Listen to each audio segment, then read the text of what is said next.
लगता है गोजो ने सुकुना को लास्ट चैप्टर में कुछ ज्यादा ही पेल दिया, तभी तो यहाँ पे सुकुना अपने पेरेंट्स को बुला लाया। First of all गोमेन Nasai, sorry, मुझे माफ कर दो यार। आई नो 2 हफ्तों से वीडियो नहीं आ रही थी क्योंकि मैं बाहर गया हुआ था, पर अब से कंटिन्यूस वीडियो आएंगी। तो लास्ट चैप्टर में कुछ ज्यादा ही गजब चीजें हो गई जो कि किसी ने भी एक्सपेक्ट नहीं की होंगी, जहां हमने देखा कि गोजो इस फाइट में हर एक टेक्निक को यूज करने वाला है और वो यूज करता है ब्लैक फ्लैश को, जिससे भाई सुकुना नॉकआउट हो जाता है। जी हाँ, लिटरली सुकुना ब्लैक फ्लैश खाने के बाद बेहोश हो जाता है, पर सुकुना के बेहोश होते ही धर्मचक्र चौथी बार घूम जाता है, जिसकी वजह से मोहरागा वापस आ गया है, जिसने गोजो की इंफिनिटी को अटैक कर ही लिया है। पर भाई वो आते ही गोजो को इंजर्ड भी कर देता है और इस चैप्टर की शुरुआत वहीं से होती है, जहाँ पे ये सब देख के गोजो के स्टूडेंट्स इसके लिए काफी वरीड लग रहे थे। पर यूजी ने तो भाई अभी तक गोजो के ऊपर अपना भरोसा नहीं खोया। यूजी यहाँ कहता है कि चाहे मोहरागा ने गोजो की इंफिनिटी को अडैप्ट क्यों ना कर लिया हो, पर अब भी वो इक्वल है। ऐसा नहीं है कि मोहरागा गोजो से ताकतवर है और अभी गोजो इंजर्ड है तो भी क्या हो गया, वो अपने आप को हील भी कर सकता है। पर भाई यहाँ पे यूजी की इस बात को शो को काटते हुए कहती है, नहीं यूजी, अब गोजो अपने आप को हील तो कर सकता है, पर उसको ऐसा करने में काफी समय लग रहा है। हाँ, वो रिवर्स कर्स टेक्निक को अभी भी यूज कर सकता है क्योंकि अभी हमने उसको रेड यूज करते हुए देखा, पर उसका आउटपुट काफी कम होते जा रहा है। अब तो भाई यहाँ पे शोको को भी गोजो पे हल्का डाउट होने लगा है और स्ट्रेस के मारे वो सिगरेट पे सिगरेट पिए जा रही है। हाँ, माना कि गोजो ने लास्ट चैप्टर में सुकुना को बढ़िया से धोया, जहाँ सुकुना नॉकआउट हो गया, और मैं भी अगर मोहरागा ना होता तो क्या पता ये बैटल जल्दी खत्म हो जाती। पर क्योंकि सुकुना के पास अभी भी उसके ट्रम्प कार्ड्स बाकी हैं, तो इस बैटल में सुकुना का हारना इतना आसान तो नहीं होगा यार। हाँ, मैं इतना कह सकता हूँ कि गोजो इतनी जल्दी तो नहीं हारने वाला, क्योंकि मोहरागा ने गोजो की इंफिनिटी को अडैप्ट करा है और आई गेस इसमें इतना टाइम इसलिए लगा क्योंकि धर्मचक्र सुकुना के पास था, ताकि मोहरागा अपना काम करने से पहले गोजो से ना पिट जाए। तो ऑब्वियसली अभी गोजो मोहरागा के ऊपर लिमिटलेस की बाकी टेक्निक्स यूज कर सकता है, पर क्योंकि अभी मोहरागा खुद बाहर आया है तो यह कहना मुश्किल है कि क्या उसको बाकी टेक्निक्स को अडैप्ट करने में भी 4 स्पिन लगेंगे या फिर कंप्लीट लिमिटलेस को वो 1-2 स्पिन में अडैप्ट कर सकता है, जैसा कि उसने सुकुना के साथ फाइट में करा था, जहां पे उसके क्लीवर डिस्पेंडल को उसने काफी जल्दी अडैप्ट कर लिया था। और भाई अगर ऐसा होने वाला है तो गोजो के ऊपर डाउट करना सही भी है, और भाई यहाँ पे सारे लोग गोजो के ऊपर हल्का हल्का डाउट करना चालू कर देते हैं, और इवन खुद गोजो ये सोच रहा था कि वो हार सकता है। और उसी वक्त उसके दिमाग में टोजी आता है, क्योंकि लास्ट टाइम किसी ने उसे ऐसा सोचने में मजबूर किया था तो वो टोजी ही था। पर इस हार की फीलिंग से ज्यादा एक और फीलिंग गोजो के दिमाग में चल रही थी, और वो थी सेटिस्फैक्शन, क्योंकि टोजी के बाद गोजो को सुकुना ही टक्कर दे पाया। और इन जैसे स्ट्रॉन्गेस्ट सॉर्सर्स के लिए बिना फाइट और सस्पेंस की लाइफ एकदम बोरिंग है। और यहाँ पे हम वही सुकुना वाली लाइन देखते हैं जो एब्सोल्यूट स्ट्रेंथ के साथ अकेलापन आता है उसे और कोई नहीं बल्कि सुकुना पूरा करेगा।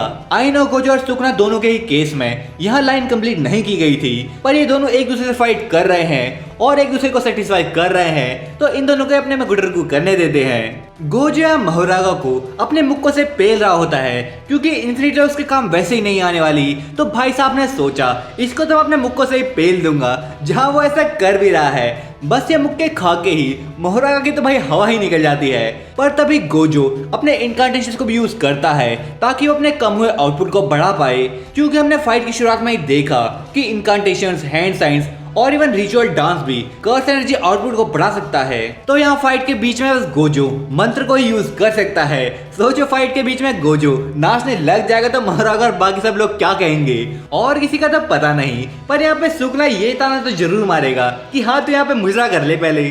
खैर, इनकांटेशंस को यूज करके गोजो अपने आउटपुट को तो बढ़ाता है और उसके साथ साथ वो रेड को भी यूज करता है। पर ऐसा करने से पहले ही सुकुना हमें वापस से होश में आता हुआ दिखता है और वो मोहरागा को बचाने के लिए टेंशेरो टेक्निक की रैबिट एस्केप टेक्निक का यूज करता है, जिससे मोहरागा उन रैबिट्स के पीछे गायब हो जाता है। और गोजो भी यहाँ पे सुकुना को ताना मारता है कि चलो कम से कम तू होश में तो आया, लगता है मेरा ब्लैक फ्लैग कुछ ज्यादा ही काम कर रहा है तेरे पे, और कितना रेस्ट करेगा तू, आजा भिड़ ले मुझसे। और ये कहते हैं गोजो रेड को अनलीश करता है और मोहरागा के साथ पकड़म पकड़ाई खेलने लग जाता है, क्योंकि मोहरागा अब गोजो से भाग रहा होता है। गोजो भी ये समझ जाता है कि चाहे मोहरागा ने इन्फिनिटी को अडैप्ट कर लिया है और वो ऑफेंसिव में है, पर तब भी सुकुना उसको बैक सपोर्ट देगा क्योंकि वो नहीं चाहता कि गोजो मोहरागा को जल्दी पेल दे।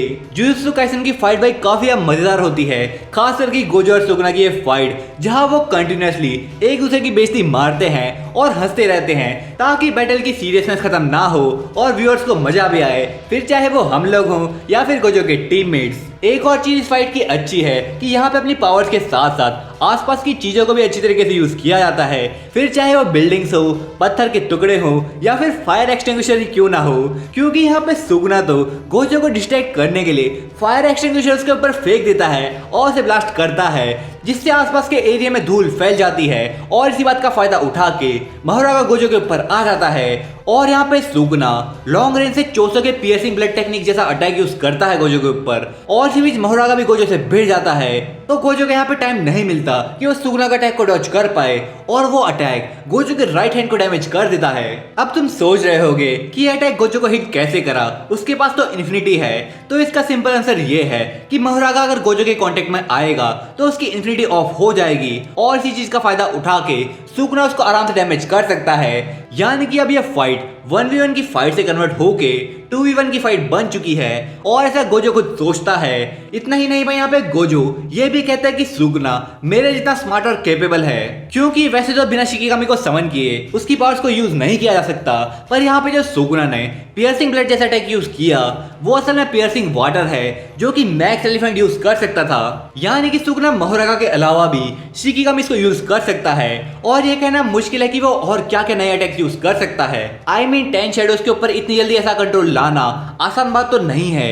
अगर मेगुमी के पास ऐसा कंट्रोल होता तो वो भी नेक्स्ट लेवल स्ट्रांग होता, पर उसके पास सुकुना जितनी कर्स एनर्जी नहीं है, तो आई गेस इतने सारे पावरफुल शिकिगामी को एक साथ यूज करना उसके लिए पॉसिबल नहीं था।